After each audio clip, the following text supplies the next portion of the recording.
नमस्कार। कार्यक्रम अफसरनामा में आपका बहुत बहुत स्वागत है। और आज अफसरनामा में हमारे साथ एक ऐसे महत्वपूर्ण ज़िले की कलेक्टर हैं जो महिला अधिकारी हैं, और एक संयोग और सुयोग दोनों आप कह लीजिए, क्योंकि अब भारत एक ऐसा देश है जहां आधी आबादी, और भारत ही क्या बल्कि मुझे कहने में संकोच नहीं, पूरी दुनिया में महिलाओं ने अपनी विद्वता, अपनी विजडम, अपनी क्षमता, अपनी कैपेबिलिटी, इन सब से एक बड़ा ही ख़ास स्थान बनाया।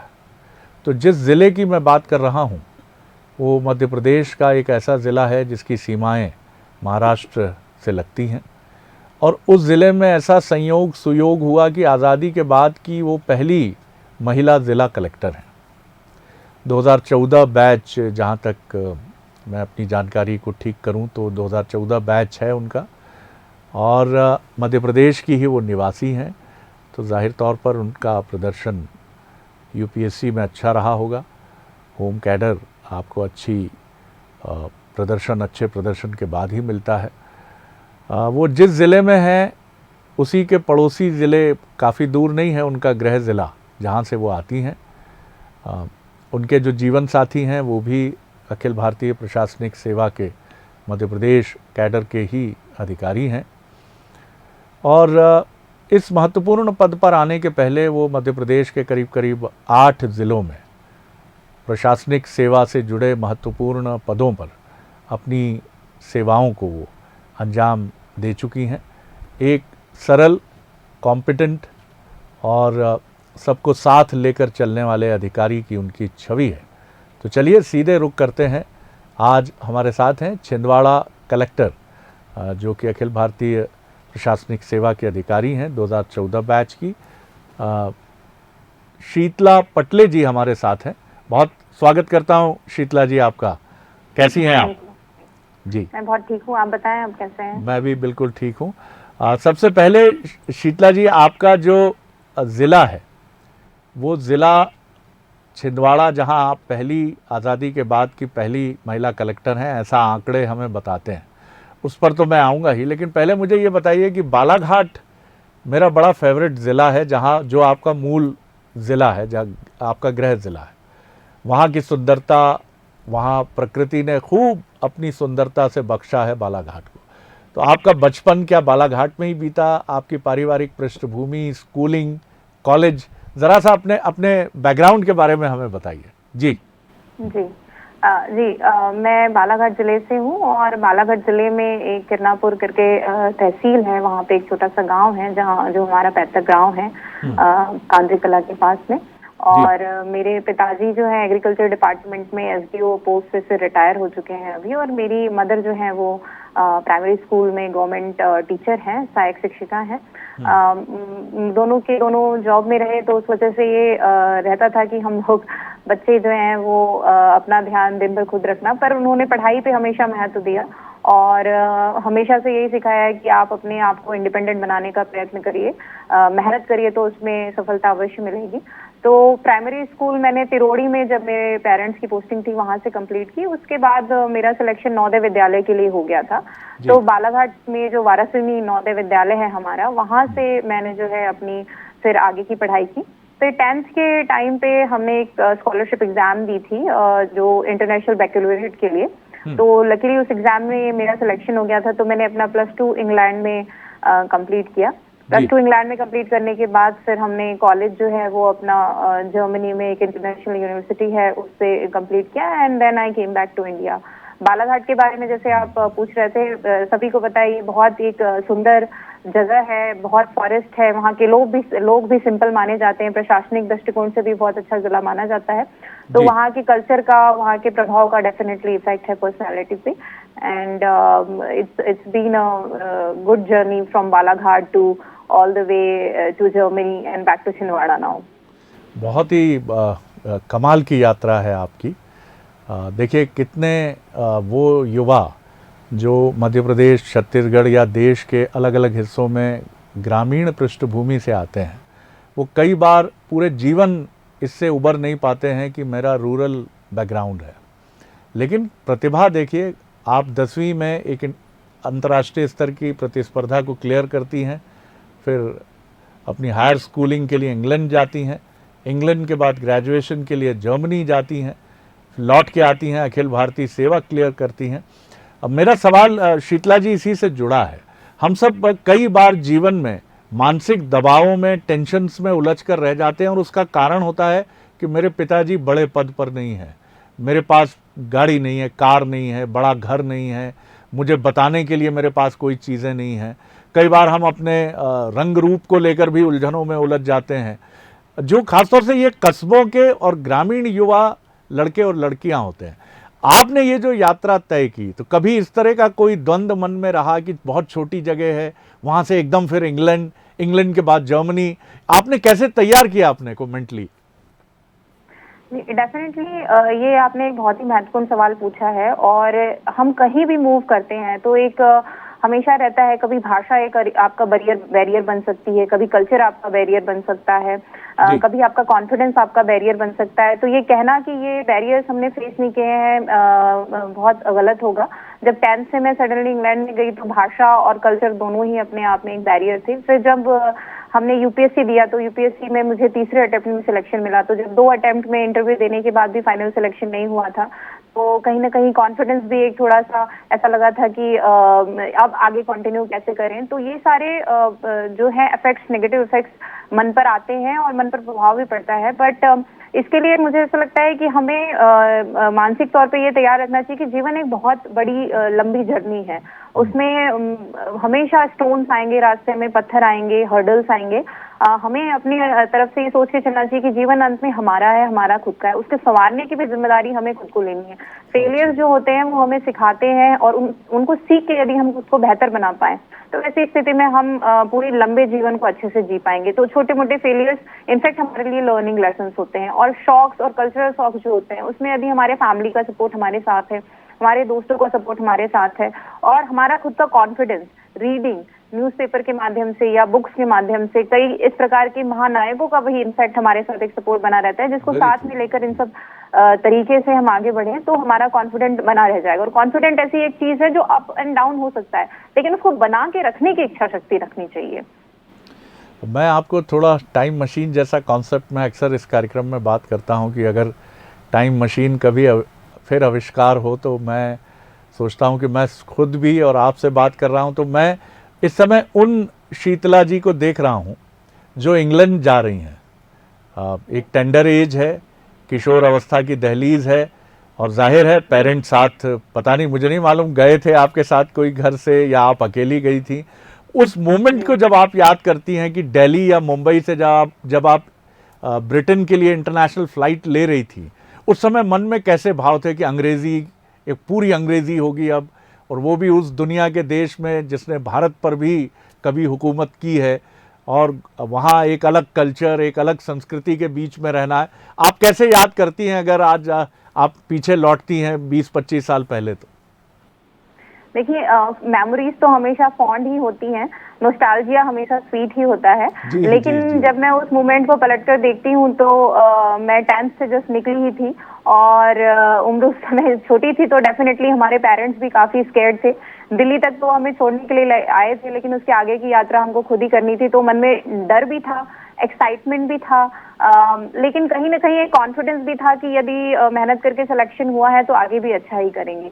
वहाँ पे कल्चरल एडजस्टमेंट का जहाँ तक प्रश्न है तो ऑब्वियसली खाने को लेकर, पहनावे को लेकर, भाषा को लेकर एडजस्टमेंट के इश्यूज शुरू में रहे, लेकिन सीखने की इच्छा थी। ये पता था कि इंग्लिश अभी हम टूटी फूटी बोल रहे हैं, लेकिन हमारी मूल भाषा इंग्लिश नहीं है, तो टूटी फूटी बोलने में कोई दिक्कत नहीं है। दिक्कत इस चीज में है कि हम उसे सीखने का प्रयत्न न करें। तो आइडिया मेरा ये था कि जो नहीं आएगा वो सीख लेंगे, जो थोड़ा कम आएगा और थोड़ी मेहनत कर लेंगे। तो ऐसे करके अपनी पर्सनैलिटी को निखारने के प्रयत्न करते रहेंगे तो आगे ही जाना है।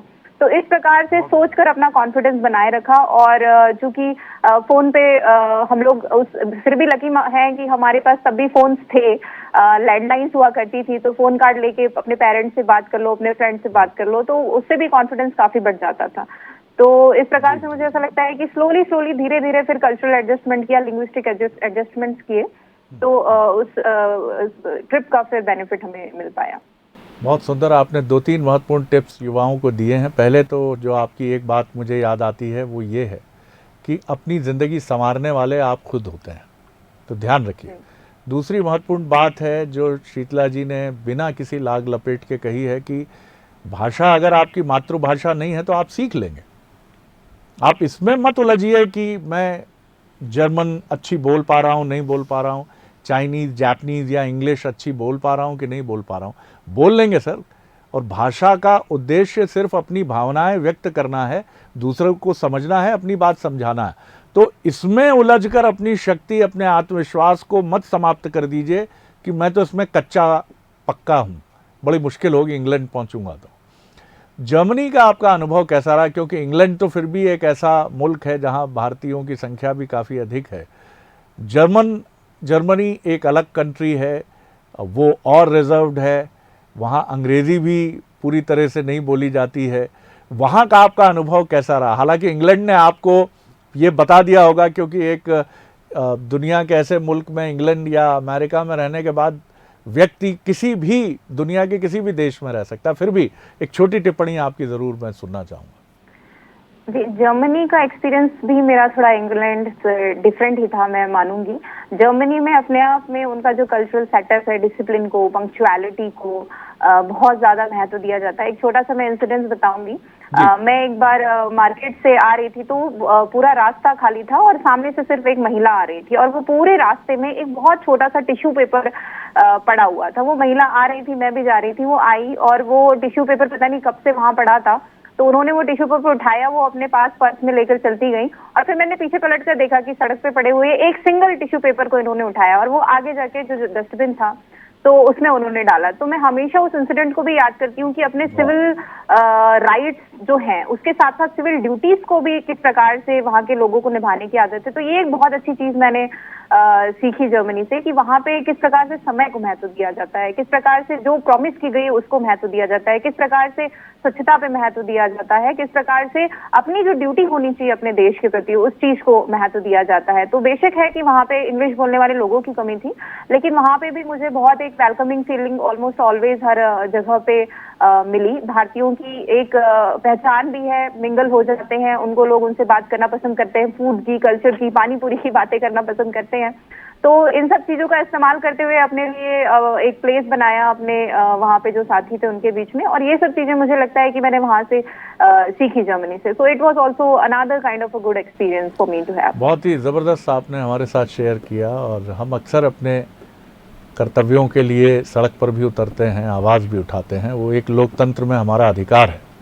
लेकिन प्रश्न ये भी है कि आपके जो नागरिक दायित्व हैं उनके प्रति आपका रवैया क्या है? कितने लोग हैं आज भी भारत में, और मैं उन लोगों की बात नहीं करता जो जिनकी शिक्षा पर आप सवाल उठा सकते हैं या जिनके सामाजिक आर्थिक हैसियत पर आप बात कर सकते हैं, लेकिन बड़ी बड़ी वातानुकूलित कारें, भव्य विदेशी कारों से जब चिप्स के पैकेट उड़कर बाहर आते हैं तो मैं भी ये सोचता ज़रूर हूँ कि भाई साहब लोग जो हैं कितने सजग हैं अपने नागरिक कर्तव्यों को लेकर, जबकि आज स्वच्छता को लेकर पूरे देश में एक अलग है। आपने बताया शीतला जी हमें कि आपके इक्का दुक्का प्रयासों में, अखिल भारतीय सेवा में आपको कामयाबी नहीं मिली।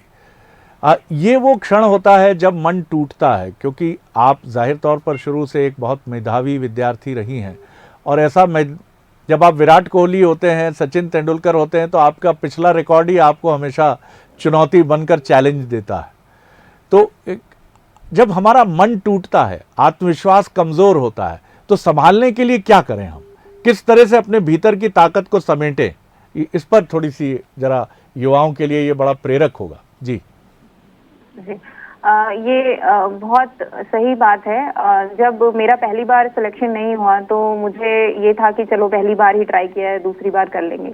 जब दूसरी बार भी सिलेक्शन नहीं हुआ तो मन में ये बात डेफिनेटली आई कि अब कैसे होगा, मतलब अब इस बार तो हमने सारे एफर्ट लगा दिए थे, अभी भी क्यों नहीं हुआ। सेल्फ एक्सपेक्टेशन जो होती है, एक तो हमारे स्पेशली इंडियन सोसाइटी में भी और जनरली भी बाहर के लोगों की एक्सपेक्टेशन, फैमिली की, रिलेटिव्स को क्या बोला जाएगा, ये एक्सपेक्टेशन रहती है, और फिर कहीं ना कहीं समय के साथ आपकी खुद से भी एक्सपेक्टेशन हो जाती है। सेल्फ एक्सपेक्टेशन आदमी को और ज्यादा परेशान करने लगती है। लेकिन सेल्फ एक्सपेक्टेशन भी जो है वो आपकी ही उस पर्सनालिटी का एक कॉइन का दूसरा हिस्सा है जिसमें आपको साथ में कॉन्फिडेंस लेकर चलना होगा। जो कॉन्फिडेंस है वो इसी बात से लाया जा सकता है कि जिंदगी, मैंने पहले भी कहा था कि बहुत बड़ी चीज है। हमें अपने जो है टारगेट्स तो तय करने चाहिए और इन टारगेट्स को पाने के लिए हमें 100% कोशिश करनी चाहिए, बहुत मेहनत करनी चाहिए, जितने घंटे हम लगा सकते हैं, जितना डेडिकेशन के साथ हम कर सकते हैं हमें करना चाहिए। लेकिन मन में हमेशा एक बात ये रहनी चाहिए कि जिंदगी बहुत बड़ी है। यदि एक टारगेट हम किन्हीं कारणों से पूरा नहीं कर पाए तो वो सबसे आखिरी अंत नहीं है।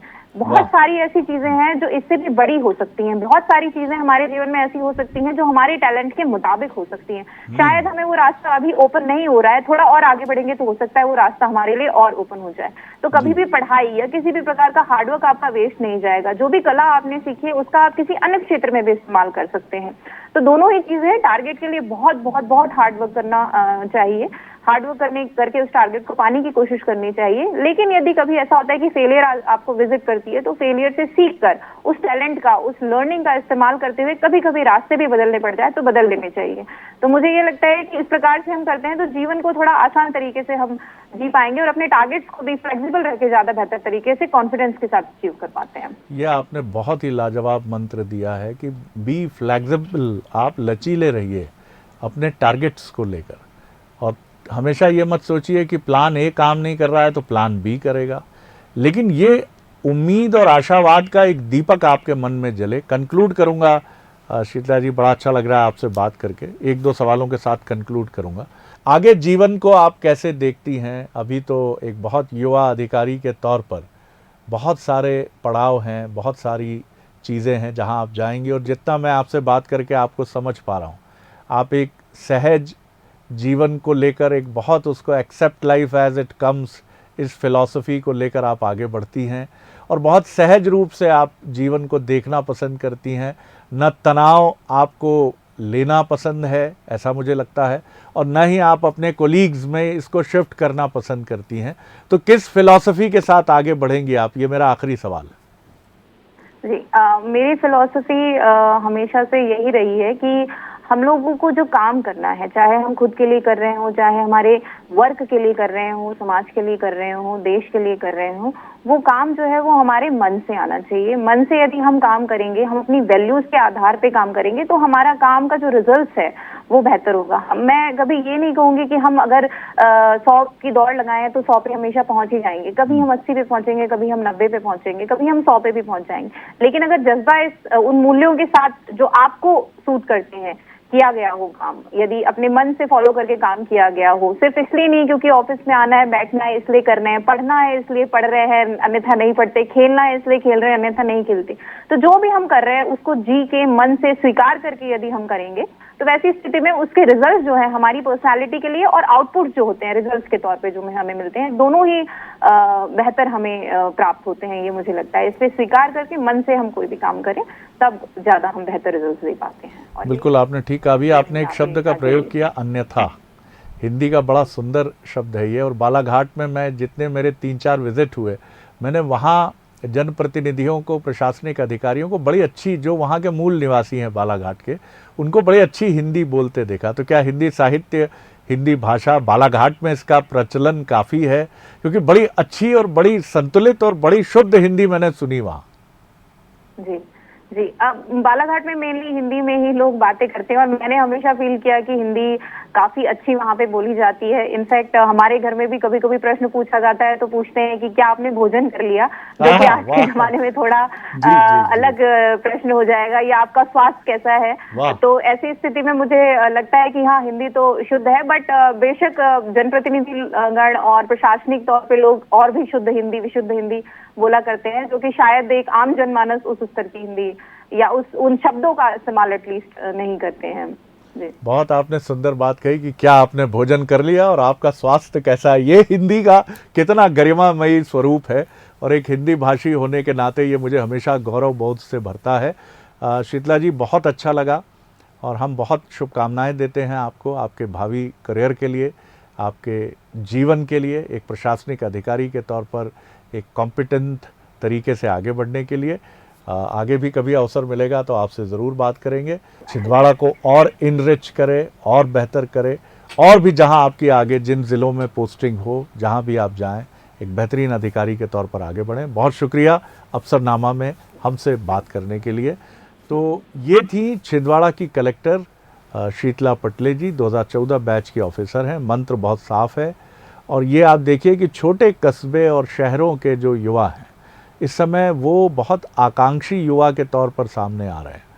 और पहले भी अगर आप देखेंगे तो पहले भी आपको ये उदाहरण मिलेंगे कि छोटे कस्बे के युवा अब बहुत तेज़ी से आगे बढ़ रहे हैं और कोई चीज़ उनको पीछे नहीं धकेल पा रही है, चाहे वो लैंग्वेज हो, चाहे वो सुविधाएं हों, और चाहे वो मेट्रो में कई बार, क्योंकि ये बड़ा फैसिनेशन हम सबके मन में होता है कि मेट्रो में होते तो स्कूलिंग अच्छी हो जाती, अंग्रेज़ी अच्छी हो जाती और फॉरेन लैंग्वेजेस सीख जाते, लेकिन ये सब सिर्फ हमारे दिमाग में उलझी हुई या अपनी कमज़ोरियों को जस्टिफाई करने की एक बहाना है। शीतला जी ये बताती हैं कि आपकी अपब्रिंगिंग अच्छी हो, आपके पेरेंट्स बहुत समझदारी से आपका पालन पोषण करें और आपके भीतर आत्मविश्वास हो, तो आप वो सब कुछ हासिल कर सकते हैं जो जीवन में आप करना चाहते हैं। अफसरनामा में इतना ही। अगली बार एक और अफसर के साथ फिर मुलाकात करें। नमस्कार।